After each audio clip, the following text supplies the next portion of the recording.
33장, 에스겔 33장 1절에서 9절까지 말씀입니다. 에스겔 33장 1절에서 9절, 생명예산 156페이지입니다. 찾으셨으면 우리 다 같이 에스겔 33장 1절에서 9절까지 말씀 우리 한 목소리로 같이 합독하도록 하겠습니다. 여호와의 말씀이 내게 임하여 이르시되, 인자야, 너는 내 민족에게 말하여 이르라. 가령 내가 칼을 한 땅에 임하게 한다 하자.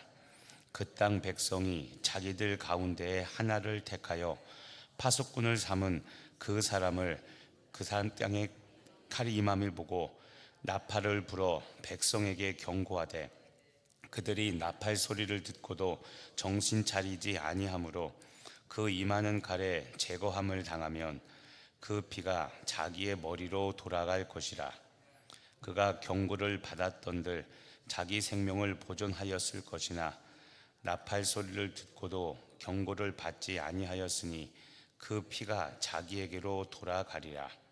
그러나 칼이 임함을 파수꾼이 보고도 나팔을 불지 아니하여 백성에게 경고하지 아니하므로 그 중에 한 사람이 그 임하는 칼에 제거당하면 그는 자기 죄악으로 말미암아 제거되려니와 그 죄는 내가 파수꾼의 손에서 찾으리라. 인자야, 내가 너를 이스라엘 족속의 파수꾼으로 삼음이 이와 같으니라. 그런즉 너는 내 입의 말을 듣고 나를 대신하여 그에게 경고할지어다. 가령 내가 악인에게 이르기를, 악인아, 너는 반드시 죽으리라 하였다 하자. 내가 그 악인에게 말로 경고하여 그의 길에서 떠나게 하지 아니하면 그 악인은 자기 죄악으로 말미암아 죽으려니와 내가 그의 피를 내 손에서 찾으리라.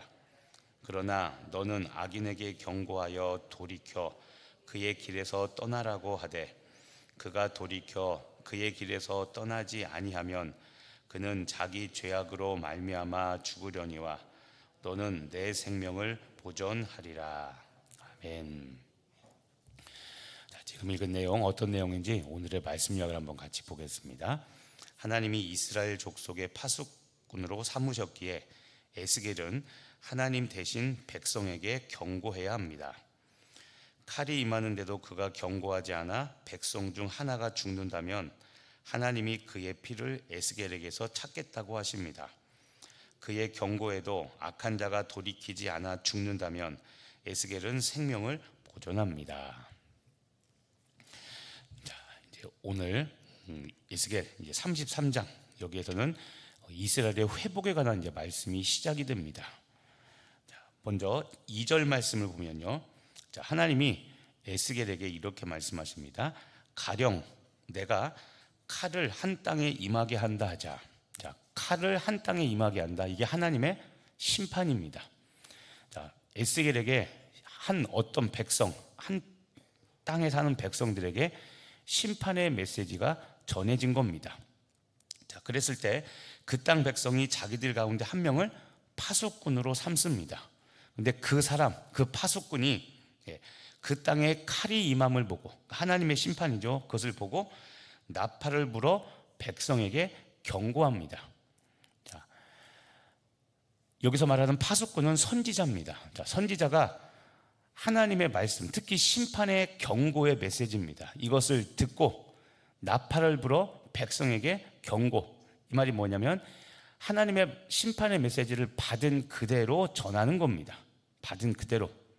우리가 말하는 1.1획도 빼지 않고 그대로 백성들에게 전달하는 겁니다.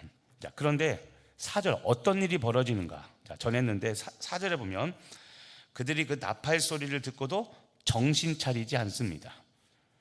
하나님의 심판의 메시지에도 불구하고 돌이켜 회개하지 않는 겁니다. 자, 정신 차리지 않았다고 했죠. 그러므로 그 임하는 칼에 제거함을 당하면, 심판을 당하면 그 피, 그 심판당한 그 피는 그 불순종한 사람, 경고의 메시지를 듣고도 돌이키지 아니하는 그 사람 머리에게로 돌아가는 겁니다. 당연한 이야기겠죠, 그렇죠? 예. 심판의 메시지를 하나님께서 전하라고 했는데 그것을 그 경고를 그대로 전했는데 들은 사람, 그 백성들이 돌이키지 않았다면 그 피값은 그 백성에게 돌아가는 겁니다. 자, 그런데 6절에 보면 그러나 다른 겁니다. 그러나 칼이 임함, 심판의 메시지를 그 파수꾼이 보고도 나팔을 불지 아니하여, 파수꾼, 선지자라고 했습니다. 그 파수꾼이 하나님의 심판의 메시지를 보고도 나팔을 불지 아니하여, 자, 심판의 메시지를 그대로 전하지 않는 겁니다. 그러면은 그 중에 한 사람이 그 칼에, 그 임하는 칼에 제거당하면, 심판을 당하게 된다면, 그러면 그 심판당한 그 사람은 자기 죄악으로 말미암아 제거된다. 자기 죄 때문에 죽는 건데, 중요한 것, 파수꾼이 전달을 제대로 안 했죠. 그렇기 때문에 그 중에 한 사람이 그 죄는 파수꾼의 손에서 찾겠다는 겁니다. 6절 후반절에 보면 그는 자기 죄악으로 말미암아 제거되려니와 그 죄는 내가 파수꾼의 손에서 찾으리라. 전하라고 전한 메시지, 심판의 메시지를 그대로 전하지 않았기 때문에 죄 지은 사람, 회개하지 않은 사람은 어차피 죄값 때문에 죽지만 전하지 않은 죄를 파수꾼, 선지자에게 묻겠다는 겁니다.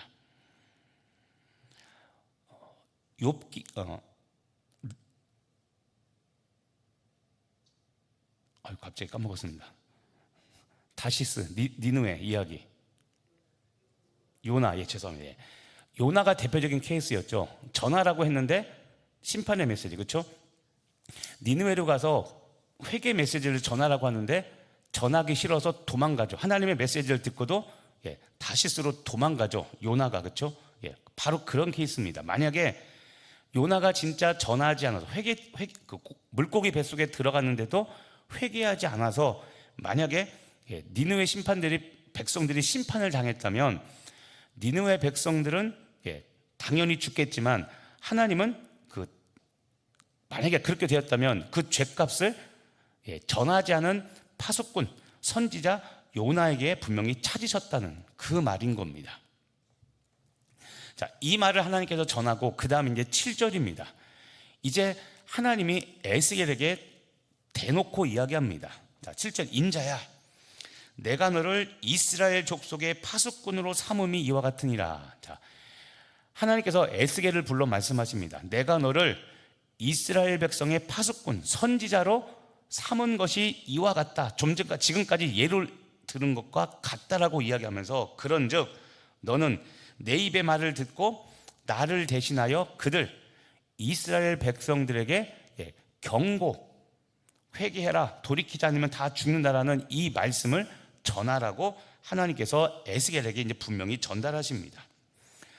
그래서 뒤의 내용은 앞의 내용과 똑같은 이야기입니다. 8절에 보시면, 8절의 중반절에 보면 에스겔 내가 그 악인에게 말로 경고하여 그의 길에서 떠나게 하지 아니하면, 그러니까 이스라엘 백성들이 악한 길로부터 떠나게 하지 아니하면 그 악인은 자기 죄로 말미암아 죽는다. 이스라엘 백성들은 회개하지 않았으니까 회개하지 않은 그 죄값대로 죽을 것이다. 그래서 내가 그의 피를 내 손에서 찾으리라 라고 이야기하고, 9절, 그러나 너는 악인에게 경고하여 돌이켜 그의 길에서 떠나라고 하되 그들 이스라엘 백성들이 그의 길에서 떠나지 아니하면 그 이스라엘 백성들은 죄악으로 말미암아 죽겠지만 너는 생명을 보존하게 될 거다. 앞에 했던 말을 순서만 바꿔서 다시 하나님께서 이렇게 말씀하신 겁니다. 자, 오늘 말씀은 여러분 당연한 겁니다. 당연한 건데 이제 우리가 생각해 볼 게 있습니다. 무엇이냐면, 여러분 하나님의 오늘 보면 경고라고 그랬죠. 경고. 그 백성들에 가서 경고하라고 그랬습니다. 심판의 메시지입니다. 하나님의 말씀입니다. 자, 중요한 게 이겁니다. 하나님의 경고, 하나님의 말씀은 반드시 반응을 요구합니다. 회개하고 돌이키든 순종하든 하나님의 경고, 하나님의 말씀은 반드시 반응을 요구합니다. 그런데 이제 여러분의 입장에서 생각해 봐야 됩니다. 이 하나님의 경고, 특히 오늘 말씀처럼 이 경고는 회개의 메시지입니다. 복받으라, 잘 살아라 이야기가 아니라 오늘 하나님이 에스겔에 전하는 이 경고는 말 그대로 경고죠. 여러분 경고라는 게 잘하고 착한 사람한테 하는 게 아니죠. 못하고 불순종하는 사람에게 하는 게 오늘 말씀에 나오는 경고입니다. 근데 이 경고는 반드시 반응, 지금 다시 얘기하지만 순종하든 회개하고 돌이키든 우리에게 반응을 요구합니다. 그런데 여러분, 성경에는 이렇게 하라라는 명령도 있고 이렇게 하면 안 된다, 이렇게 하면 벌 받는다라는 금령도 있습니다. 그런데 우리 인간은 명령도 싫어하고 금령도 싫어합니다. 왜 그러냐면 명령도 우리가 하고 싶지 않은 일들이 거기에 포함되어 있기 때문에 그렇습니다. 항상 기뻐하고 쉬지 말고 기도하고 범사에 감사하라. 다 알고 너무나 잘 알고 있는, 외우고 있는 말씀이지만 어제도 돌이켜 보십시오. 항상 기뻐하셨습니까? 어제 쉬지 않고 기도하셨습니까? 기도 의무 다 하셨습니까? 모든 환경에 다 감사하셨습니까? 알지만 못합니다. 그러니까 명령이든 금령이든 우리는 하나님의 말씀에 온전히 순종하기보다는 반응하지 않거나 또는 들어도 못 들은 채 하고 내 뜻대로 고집부리며 살아갑니다. 이번 주에 말씀했죠. 하나님의 뜻, 그것이 아니라 내 뜻에 주관하여 내 뜻을 주로 의지하여 사는, 이게 교만이라고 그랬죠. 우리 인간이 그렇습니다. 자, 우리도 보면 그렇습니다. 특히 새벽 기도 오시는 분들, 여러분들 생각해 보십시오. 우리는 매일 성경을 읽고 하나님의 말씀을 묵상합니다. 하나님의 말씀을 듣죠. 그리고 매주 주일 예배, 또 오늘같이 수요일 주중에 예배, 또 목요일, 금요일, 화요일 이런 때 목장, 그렇죠? 매주 설교를 듣고 기도합니다. 그러면서 하나님의 말씀을 듣습니다. 그런데 중요한 것은 성경 읽고 묵상하고 설교 듣고 또 유튜브로 내가 좋아하는 목사님 말씀 듣고 하죠. 하나님의 말씀을 못 듣는 게 아니라 하나님의 말씀을 듣는데 오늘 하나님께서 묻고 있는 건 이겁니다. 그런데 너희들 나의 말씀, 하나님의 말씀, 하나님의 경고에 즉각 반응하고 있느냐? 하나님은 이것을 우리에게 묻고 있는 겁니다. 특히 오늘 경고죠. 자, 저와 같은 목회자가 기도에 중요하게 여기는 게 있습니다. 맨날 복받아라 이야기하면 곤란합니다. 물론 그 말을 안 해도 문제지만 회중들 듣기 좋은 말, 복받아라 아멘, 기도하십시오 그러면 다 입 닫고 있는데, 헌신하십시오 십자가 지면 다 입 닫고 있는데, 잘 될 겁니다, 하나님 복 주실 겁니다, 천만의 만만의 말씀이죠. 순종하고 복종해야 복을 받죠. 근데 그건 싹 빼고 복만 이야기합니다. 이게 한국의 기복신앙 아닙니까? 믿으면 잘 된다. 안 돼요. 아니에요. 믿으면 잘 되지 않아요. 이야기하잖아요. 믿으면 자기 부인하고 십자가 져야 됩니다. 그거 없이 어떻게 잘 됩니까? 거짓말입니다. 그거는. 그리고 이제 그런 말하면 우리 목사님은 사랑이 없어. 사랑이 없는 게 아니라 여러분이 듣질 않는 겁니다. 한국교회가 왜 자꾸 내가 쇠락한다고 계속 말합니까? 순종하지 않죠. 모이라면 안 모입니다. 제가 교육자라고 잘하는 말이 있습니다. 부흥회 하면 부흥 됩니까? 1년에 봄, 여름, 가을, 겨울 1년에 4번씩 부흥해 볼까요? 부흥회 하면 부흥 될까? 되나 안 되나? 지금도 보세요. 한 달쯤 지났는데 갈매산 때 받은 은혜 또렷하게 잘 기억하고 있습니까?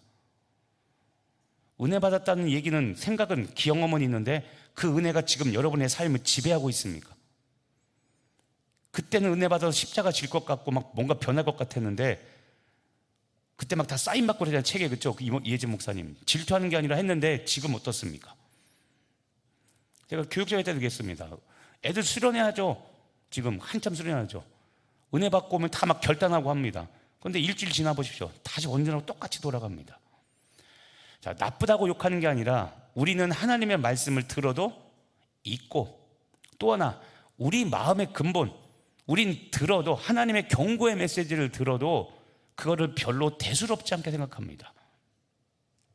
자, 오늘 말하고자 하는 게 이겁니다. 여러분, 악인이 돌이키는 그 여부와 상관없이 우리가 해야 될 일이 있습니다. 저와 여러분이 애쓰게 됩니다. 선지자입니다. 자, 저와 여러분이 해야 될 일인데 그게 무엇이냐면 하나님의 말씀으로 경고하는 사명입니다. 여기서 경고라고 했지만 심판의 메시지지만 다른 말로 하면 복음을 전하는 일입니다. 여러분, 예수 믿어라라는 말 뭡니까? 이게 사실 예수를 믿지 않으면 지옥 간다는 말 아닙니까? 그런데 우리는 지옥 간다 이런 말하면 듣기 싫어하고 어감이 좋지 않으니까 요즘은 이런 말들을 조금씩 자제하고, 자제한다는 것이 전하지 않는다는 것이 아니라 조금씩 바뀌어가는 겁니다. 여러분들은 잘 모를 겁니다. CCC에서 사형리라는 게 있습니다. 우리가 복음을 전할 때 가장 많이 사용하는 전도지입니다. 그 사형리가 맨 처음에 당신은 죄인입니다부터 시작을 했습니다. 그런데 CCC가 몇 년 전에 이것을 바꿨습니다. 왜냐하면 요즘 사람들은 그 말을 싫어합니다. 이게 뭐냐면 복음 듣기를 어차피 싫어하는데 처음부터 사람들이 거부 반응부터 일어나는 말부터 전하니까 정작 중요한 복음을 못 전하는 겁니다. 그래서 당신은 죄인입니다라는 이 말을 뺐습니다. 잘못 해석하면 우리가 죄인이라는 것은 복음 중에 복음이죠. 그런데 그것이 아니라 우리가 죄인인가 중요한 것이 아니라 죄인인 우리를 예수 그리스도가 구원하셨다는 것, 그것이 중요한데 그 말을 전하기도 전에 당신은 죄인입니다 그러면, 여러분 세상에도 그런 사람이 있죠. 법 없이 사는 분들이 있죠. 정말 정직한 분들. 그런 분들이 들었을 때는 예수님이라는 소식을, 이 구원의 이름을 듣기도 전에 죄인이라는 것 때문에 마음상에서 정작 중요한 들어야 될 복음을 듣지 않게 되는 일이 발생되는 겁니다.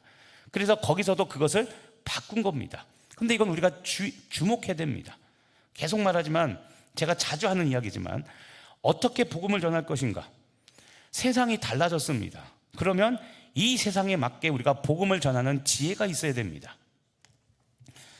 자, 다시 이야기하지만 여러분, 에스겔이 감당할 몫은 사람들을 돌이키게 하는 것이 아니라 신실하게 알리는 겁니다. 지금 회개하고 돌이키지 않으면 너희는 하나님의 심판을 당한다라는 이 하나님의 메시지를 전하는 겁니다. 이해하겠죠? 바벨론 포로 생활을 하는데 전부 다 회개하고 변했다고 했습니까? 아니면 극히 일부만 깨닫고 돌이켰다고 했습니까? 우리 마음 같아서는 전자였으면 좋겠는데 그게 아니라 이스라엘 역사를 보면 극히 일부만 돌이키고 회개합니다. 여전히 포로 생활 가운데 본인들의 죄는 자각하지 못하고 하나님이 우리를 버리셨다고, 그래서 우리가 지금 고국 땅을 떠나 이 이국 타지에서 지금 노예 생활하고 있다고 한탄하고만 있는 겁니다. 그런데도 불구하고 하나님은 소수의 사람이 회개하고 돌이킨 것을 하나님은 새기시며 약속대로 바벨론 70년의 포로 생활을 끝나고 그들을 다시 귀환시킵니다. 이 말씀, 심판의 메시지를 듣고도 이들은 돌이키지 않았습니다. 다 돌이키지 않았습니다. 자, 성경에도, 특히 신약성경에도 이와 비슷한 말을 합니다. 오늘 강조하는 것은 전해야 되는, 경고일지라도 전하는 사명을 온전히 감당하라는 겁니다. 자, 신약성경에 보면 이와 비슷한 말이 있습니다. 고린도전서 3장 6절에 보면 바울이 말하죠. 바울은 심었고 복음의 씨앗을 심었습니다. 자, 그 심겨진 씨앗에 물을 주는 건 누가 합니까? 아볼로가 합니다. 자, 그런데 자라게 하는 건 누가 합니까? 그렇죠, 하나님이 하십니다. 바울이 말하고자 하는 게 뭡니까? 열매를 맺었냐 안 맺느냐 그것을 말하는 게 아니라 우리는 전할 사명이 있다는 겁니다. 그래서 열매가 맺힐지 안 맺힐지는 걱정하지 말고 때를 얻든지 못 얻든지 복음을 전하는 그 일에 집중하라는 겁니다. 씨를 뿌리는 바울 같은 사람도 있고 아볼로 같이 씨앗이 뿌려지면 그것을 물을 주는 사람이 있습니다. 그런데 중요한 것, 자라게 한 건 하나님의 역할이라는 겁니다. 하나님께서 우리에게 요구하시는 것은 결과가 아니라 신실하게 사명을 감당하는가. 복음을 전하지 말라, 전하고서 관리하지 말아라, 이런 것이 아니라 우리들의 1차적인 사명은 복음을 전하는 겁니다. 전했을 때 듣고 회개하고 돌이킬 것이냐 안 돌이킬 것이냐, 그것은 그 사람의 몫인 겁니다. 그게 오늘 말하는 그 죗값인 겁니다. 오늘 말씀을 여러분의 삶에 적용해 보시면, 현재 내가 있는, 여러분이 있는 자리에서 복음, 하나님의 마음입니다. 이 하나님의 마음을 전해야 할 사람이 누굽니까? 가족 중에 있겠고 주변 아는 사람들 중에 분명히 있겠죠. 그렇죠? 오늘 이제 다시 한번 생각해 보죠. 그 사람이 누굽니까? 특히 오늘 주목할 게 이겁니다. 복음 전파를 불편해하는 사람이나 그런 분위기라서 자신감을 잃고 혹시 이 사명을 포기하고 싶은 혹시 그런 분은 없습니까? 회사에서 복음 전하고 싶은데 우리 사장님이 아주 독실한 불교 신자입니다. 그래서 교회 교자만 껴내면 하다못해 내 책상인 성역책만 부터 치우라고 막 합니다. 복음 전하기 불편하고 어려운 상황입니다. 그런데 여러분, 그런 것 때문에 자신감을 잃고 복음을 전하는 이 사명을 혹시 포기하고 있지는 않습니까? 가족에게 전해야 되는데 특히 이제 우리 한국 남편이 교회 교자만 꺼내면 너 가서 목사랑 살아, 그렇죠? 저는 살 사람이 많아서 참 좋습니다. 그런 거라서 막 전하기 힘들고 그런 분 계시잖아요, 그렇죠? 자, 그런데 여러분 기억하십시오. 결과와 상관없이 복음의 파수꾼 역할을 우리는 감당해야 됩니다. 가장 중요한 것은 기도하는 겁니다. 자, 아무 때나 전하면 그 사람도 싫어합니다. 그래서 때를 얻든지 못 얻든지 전하라고 했는데 이 말을 잘못 오역하면 아무 때나 막 전하라, 그게 아니라 가장 좋은 복음을 전할 타이밍은 성령께서 주십니다. 그것을 위하여 항상 날마다 기도해야 되고, 그리고 그 때가 열렸을 때 성령께서 역사하셔서 그 완악했던 사람의 마음을 열고 복음을 전해야 될 때, 그때를 놓치지 말고 전해야 되는 겁니다. 그게 때를 얻든지 못 얻든지 전하라는 말씀의 의미인 겁니다. 자, 다시 말합니다. 결과와 상관없이 우리는 땅끝까지 복음을 전하는 사명을 감당해야 됩니다.